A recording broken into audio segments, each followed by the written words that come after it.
Hello YouTube, Infinite Magicraid community, Gandalf here. First, for a lot of my viewers, I know you rely on my information and timely update when it comes to new content. I have to admit that I haven't done a great job around covering pets. Some of you probably remember or knew that I was in Chicago for a work conference for quite a few days, and I had a whole bunch of catch up to do after I got back. Nonetheless, that does not excuse me from not providing the timely content to you guys. So this is a little bit of a catch-up video, but just thought I cover it within my repertoire of videos, and it's necessary for me to go over some of the pet details with you. So we kind of gone over the pets in terms of how impactful they are, right? When you go into the gallery, you see them fully leveled up where they're very substantial impact to your lineup, assuming you can get them to fully leveled and 5 stars. Now, we know right now this is very heavy whale content, probably upwards of, $1,000, $2,000 for you to max one of these out. But it is very impactful. This is really feeling like one extra hero on your team. Like this is going to help you push PvE content so much more with this extra shield and being able to get an extra revive if your ally is taking a fatal damage. Um, and these shields even increase the owner's damage resistance. So that's even more damage reduction. And we're talking about like around a little bit more than 500k shield. That's probably that's like a bigger shield than most. That's probably on the same size of most shields that you get, like at 60% of heroes max health, right? So this is like one extra shield for more turn. And then if allies below 50%, they will get another shield. So we already know how good Briar Phantom is. But let's look at some of the other heroes in terms of the damage, right? 250% of its attack plus additional poison damage. This is a decent amount, right? Like, so once they're fully leveled up at 5 stars, so every star level means raise the level cap. By level 60, this is a decent amount of damage. So we kind of go through the list and we see all of that, right? Even if we look at some of the epic heroes, when they're fully maxed out, it's still a decent amount, right? So what we learn is as we open these chests is that you do earn shards. So you can see that I got a couple of extra shards, right? I got one extra shard from the bag from the last video. So you can see that in the shard bag. Oh, sorry, wrong one. Let's go to Purgatory of Sins. Maybe I still have a few more I can claim. So you can see that I can go ahead and claim right here. As I claim, I'm gonna get a random spirit chest bag. Okay, so sorry, my bad. The first one. No, not the first one. Sorry, it must be the second one then. Which one is it?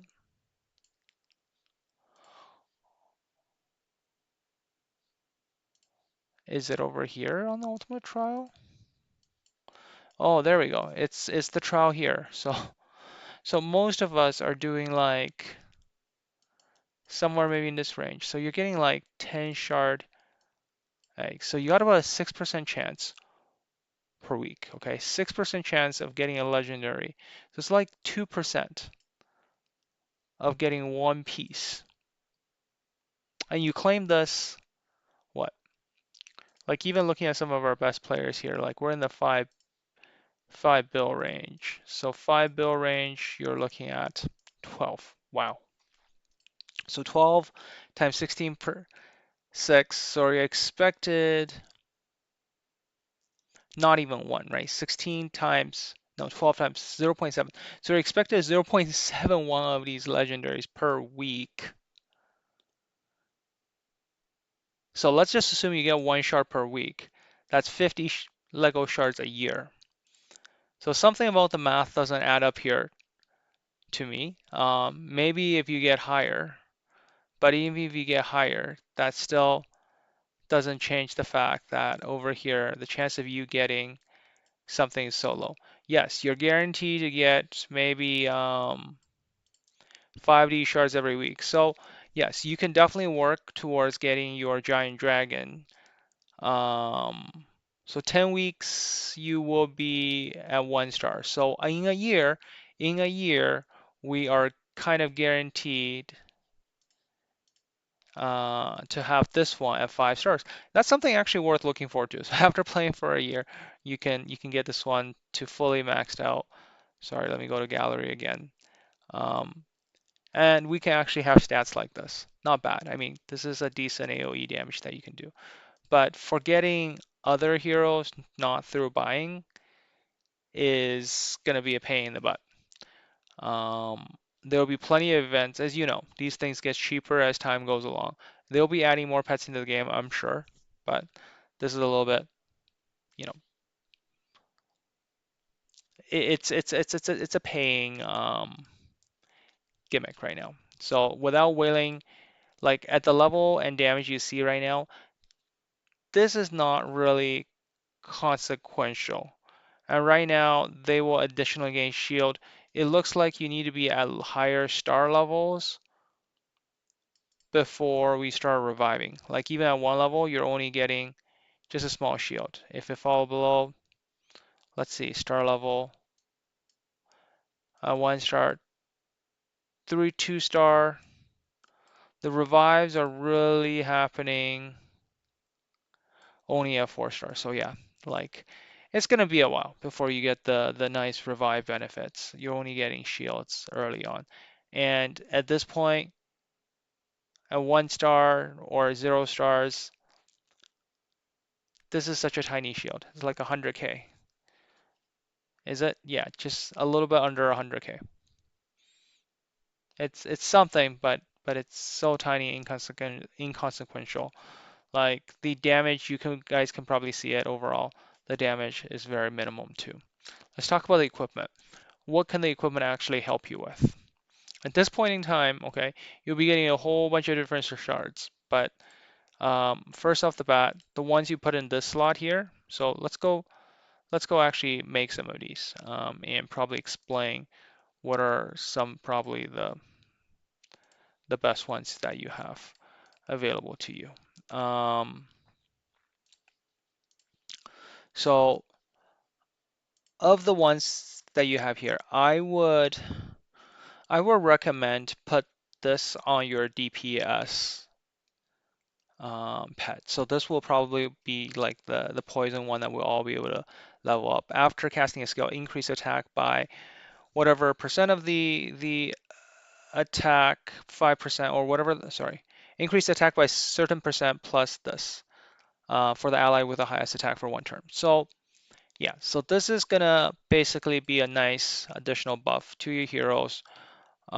This is probably the most practical one, right? The shield from the spirit beasts increase it. This is only for the Briar pet. After the beasts do damage, reduce the target's effective res. Like this is not really too relevant. After casting a skill, reduce all damage dealt by all heroes from enemy side by 6% for 1 turn. Now, this will be nice if it can be casted a lot sooner. Uh, in a PvE setting, most of the time, survivability, if you're having to use your pet for survivability, something's probably wrong with your base setup. Um, your pet don't cast that often, so really what comes down to it is just getting more damage is the best one. So from a tiering perspective, I'll recommend this one. Always pick this one. It's probably most helpful for most of your pets, and you want to get this one to the highest star possible as you work your way through this. So that's the first one I'm going to pick. Let's go to the second choice. So this is the one, oh, this is a chest where we can select a little bit less of the shards, but maybe this one where we can pick 50?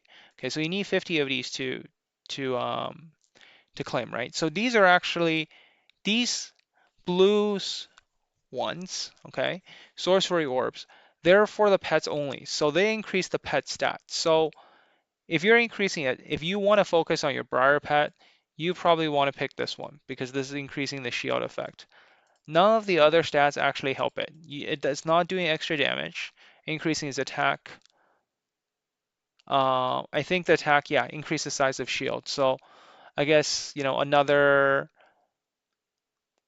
I think just simply doing the math, like is this, I think this scaling, we'll have to go back and do the math quickly. We'll just compare the max. This is 30% versus 80 86K. In grand scheme of things, because how hard it is to actually get one of these orbs also very slowly, I would still just recommend just picking the attack orb, just because it's going to scale with all of the pets in terms of the damage in terms of the formulas. Like, let's just quickly go back here, right? Um, we're talking 700% of that attack.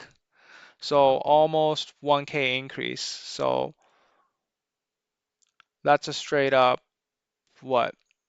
Um, so yeah, from a shielding perspective, fully maxed out. That's only like about a 17% increase, maybe. Yeah, 8K, 8.5K, right? Like seven. Sorry, 85. Yeah, 17% increase will be 85K attack, and then there's a flat amount, so not even, right? So maybe about 15% increase if we just did an attack. So if you wanted just pure shield increase, pick the shield one for the Briar Phantom. That's the best thing slot for it. But in terms of, what to pick here, for most of your pet, if you're going after damage, just increasing the attack of the pet is probably the most direct way of doing it in terms of scaling. Because early on, right, your pet has such low attack, this is going to be a much bigger increase than the increase from over here. Now, if you actually expect the pet to be doing damage, you're going to need to match these orbs to the damage type. So, for example, sorry, let's look at this pet here right now. Like if I add 2000 attack to this is like going to be about a 16, almost a 20%, right? Like 17% damage increase. But from scaling perspective, only this part scales of the attack, rest is flat. So grand scheme of it, it's probably only 6, yeah, only about maybe not even 10%. Yeah, not even 10%. So when it comes to picking out um, which shards, if you want to start working towards them for these ones, I would highly recommend just matching the damage type of the pet. The attack one is the most versatile. It can be used, it will benefit all of your pets, but it just depends on, do you want immediate value or do you want to go for long-term value, right? Like if you actually expect these pests to be doing damage over time, like you probably want to start working towards the poison damage one for your main pet that we can all eventually work towards. Um, Finally, we do have the last selection here, which is giving you a Divinity Control one or giving you there's a Briar Phantom one. So this one is you get the shield effect when Briar Phantom is given or broken. So this becomes very specific for that particular hero. And this one is increase the effective hit. Next time there's a fixed chance of extending the duration of debuff, make the target lose max HP, caps at 100% of the attack. So this control one, this legendary control one is more in place for the Fire Killing because we can actually inflict stun. Now, when we actually look at the equipment we have for this one, I think we're given these legendary damage divinity stones automatically through clearing. So, I mean, whenever the Spirit Beast deal damage from the enemy side, the higher the current HP, the higher the damage. This is just a very tiny damage boost. So, for your heroes, ideally, I think you want to be if you're focusing on the Briar Pet, you will probably want the specific stone. Sorry, I'm probably giving all the wrong names here. Sorry. It's the Divinity Stone Shards. Is this one will be for Briar Phantom, this one will be for Chinlin. I feel like if you're free to play player, like I think at the end of the day, I think not until they really buff the chances, you can just forget about this content. I mean, yeah, it's like you get a teaser for it, you put a hero there, sorry, you can put a pet there in your lineup. In the grand scheme of things, the damage is so inconsequential. The only thing that could remotely help you is probably the legendary attack, Hollow Crystal, which will boost the attack of your highest attacking hero every turn. Which, if you're running a hyper carry, so which most of us probably do, like either a Low Jack or Jingle Bell, whatever your highest DPS hero is, just work toward. If you ever happen to get these chests, this is the one you want to focus on getting, and just max this one out, and it will help you with your DPS. This is probably the highest return if you ever get a choice. And then for the other one, just the blue orb ones, just pick the one that's most aligned with your hero. I will recommend the poison one since we're working towards the free damaging heroes that we have there. And finally, for the last one, honestly, just stack all three together. I'm considering even to stack it together. So at least for one particular pet, it's actually doing something meaningful. So there you go. There you have it. Yeah, so that's kind of my review of the pets and the whole pet system right now in its current state. If you're free to play and if you're not spending money in it, don't worry about it. It's not going to change your game much. If you're a big whale, um, I think from investing perspective, I will still prioritize your main hero roster.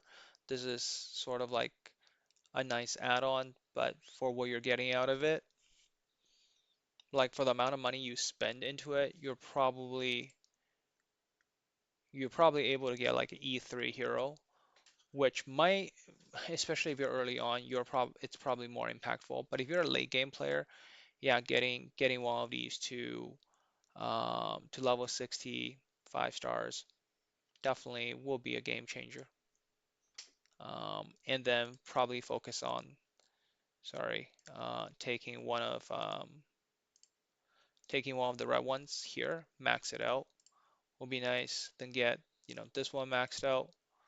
Um, and then for here, the last one, get the shield one maxed out, and that will be like the ultimate Rolex, the Lamborghini of the best pet you can possibly get. So coming to max it out, you're probably shelling out like $3,000 or more. But hey, if you want the best pet, that's what you're after. For the average Joe like you and I, um, it's not your money's worth at this point. I'm pretty sure they're gonna be buffing the chances because at this point, other than this one, we have a guarantee way of getting. You could be spending an entire year and you won't even see one copy of the other pets if we're purely relying on the shards, right? Because this is literally the only place we can get it so far. I'm pretty sure there will be more events coming through, but looking at the drop rates here, right? It's a little bit absurd. 6% chance and getting like one of the random shards here, one per week. Okay, so it's going to be 4 years before you get one through that. You're only guaranteeing um, the these type of shards on a regular basis, and you have to be doing a decent amount of damage, right? Decent amount of damage for 5 shards or 6 shards, um, so that you can at least get one maxed out by the end of the year. There you have it. Um, Apologize again for the late video, the lack of prep. You're getting it in the rawest form. I am very behind with content making. Work has been very unforgiving. Um, I know some of you even commented waiting for my tier list. I literally have it open in the background trying to sort out. My goal is before end of this month, I will update a tier list that shows both PvP and PvE comparison for all the legendary heroes that aligns with um, yeah, as promised in one of the prior videos. All right, it's getting late. I'll catch you guys next time. Gandalf out.